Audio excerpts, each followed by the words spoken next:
Hello everyone, it's been a while since the last video. Yeah, and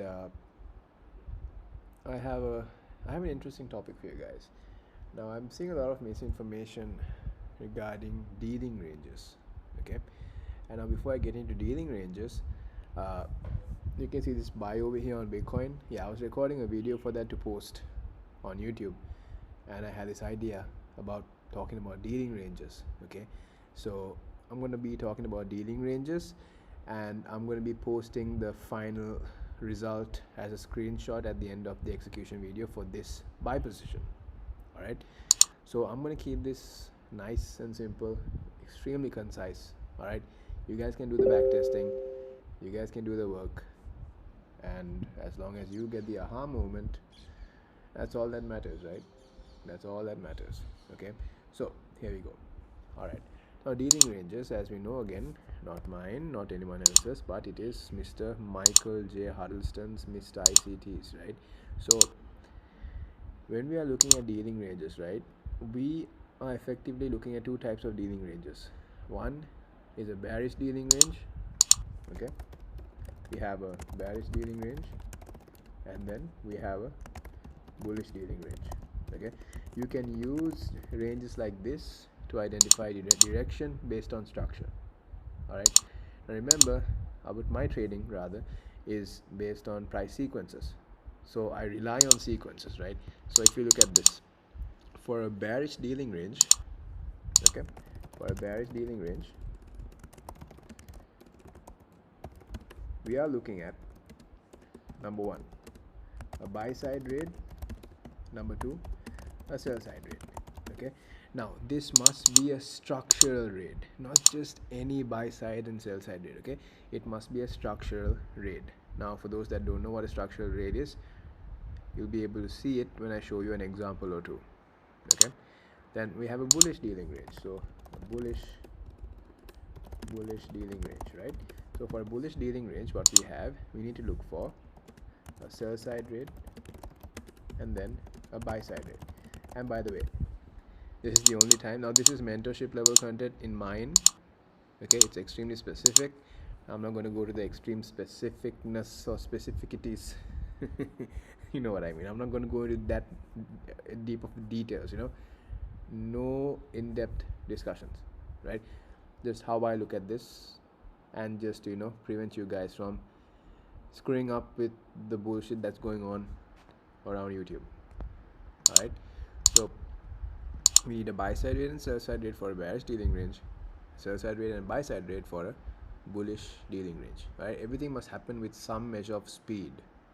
All right, so the ultimate direction for a bearish dealing range is what?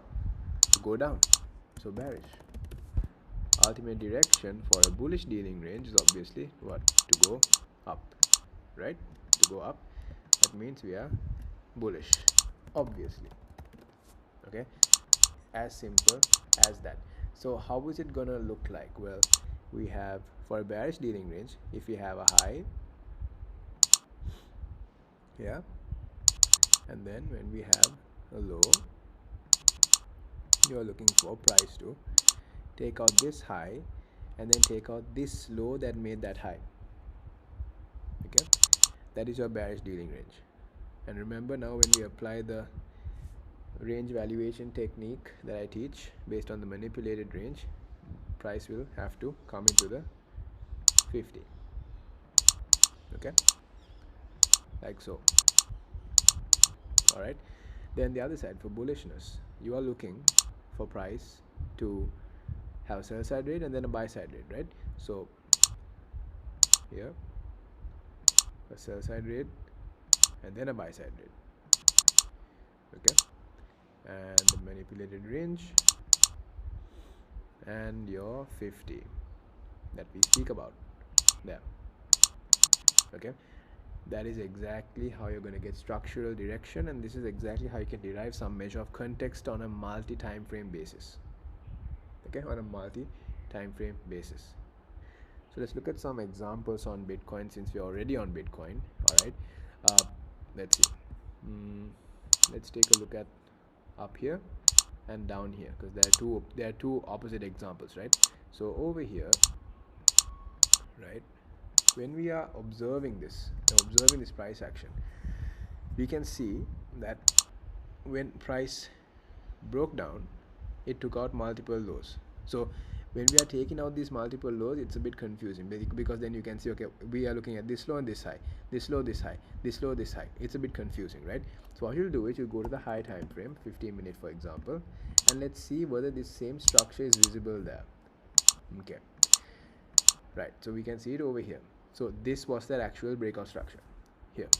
Okay, all right, now what we'll do is we'll go back here on the 5-minute chart and just see whether we are correct. We have to see whether price did take out buy side and whether price did take out sell side. So in this case, what's the buy side liquidity pool? This one, not this one, this one. Okay, here. Now when price breaks down below this low, now you have a bearish dealing range. Okay, now you have a bearish dealing range, and you're going to use this to evaluate the range. Price goes in for some inducements as well, not going to get into that, and price sells off. So this is indicative of direction structurally to the downside. Okay, let's go back to the 1 minute. Let's observe some bearish examples. Okay, and a bullish example as well. Right, we have what? High, low. So we take out sell side, then we take out buy side. We have a bullish dealing range, but remember on the 15-minute chart we are bearish. So you see how the fractals work, right? 15-minute chart indicates bearish, 1-minute chart indicates bullish. So obviously the 15-minute chart is the one that's going to work out, right? Not the 1-minute chart. So yes, you can get a small scalp, but it's a scalp to sell. Okay, right, look at this. Here's a low, here's a high, low, buy side rate, sell side rate. This is your dealing range. From this high to this low, this is your bearish dealing range. Okay, within this context here, within this range here, within this price action over here, this is your range. All right, this is your bearish dealing range. Price goes up for inducements and whatnot, and then sells off. Okay, let's see if we can find something else. Let's see. Well, we have this buy side rate. Look, this made the low here, so sell side rate there. What's this? A bearish dealing range. Does inducements and whatever, and does it sell off? Yes, it does. Okay, next one. High, low. Okay, buy side rate, sell side rate. Goes up. This is your this from this high to this low. That's your dealing range. This is your bearish dealing range, indicating that if we are going to react from inside here, we are gonna go down. Goes into the 50. I guess it's the 50. Let me check.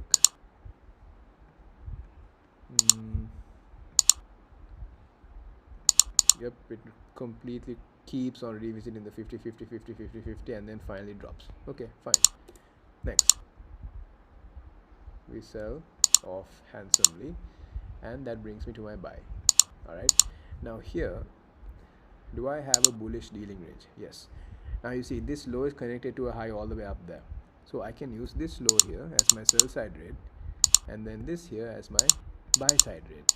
Okay, now we're shifted bullish. Price comes for inducement, right? This low is the inducement. This is based on something else. This low is that final inducement. This CSD inducement was my entry, and we can see price going higher, as you all will see in the YouTube video that I will post. Okay, regardless of the outcome. Just move this to break even. Okay, all right. Price runs up. Fine. Now, if we are looking at what price is doing right now, can we define a dealing range over here? Can we? Well, I can see there are multiple lows and multiple highs, right? So let's go to the 2-minute chart. What about now?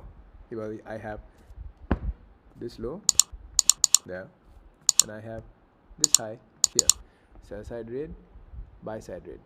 From this low, that high that's happening right now, that's my dealing range. Okay, So I'm looking for price to come near the 50, induce this low, maybe even this low, and then try and move higher. Okay, try and move higher. So that is how you are to view dealing ranges. Now obviously dealing ranges are covered in depth in my mentorship. If you guys want to get in, you know how to get in. And the boot camp for October is around the corner. It'll happen on the 2nd or 3rd week of October, right? I will open up the enrollments for 1 more week. If you guys are interested, you can join through that, because I have about another 4 or 5 spots remaining for October boot camp, and I will not be having another boot camp until December. Okay, I will not be having another boot camp until December, so you might as well get in now, right? The reviews for the first boot camp, as some of you all wanted to know, before you all joined, right? So I will post the reviews on Instagram, but I think I already did post the reviews on Instagram. You can go to my Instagram, you can check it out. It's in the highlighted section. You guys can go check it out, because you know, why would I want to hide shit? So yeah, go check it out, and if anything, you can send me a message, let me know what you need from me.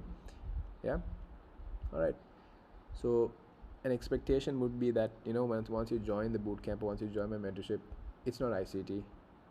Okay, it starts off as ICT, but it's not ICT. It's completely mine. No one else knows what I know, right? This is some new type of shit. Okay, so it's new. No one really knows what I do. Okay, right? And obviously you all can see that in my videos, my execution videos, right? Okay, all right guys, so with that, I'll see you in the next one. Good luck and good trading. Bye bye.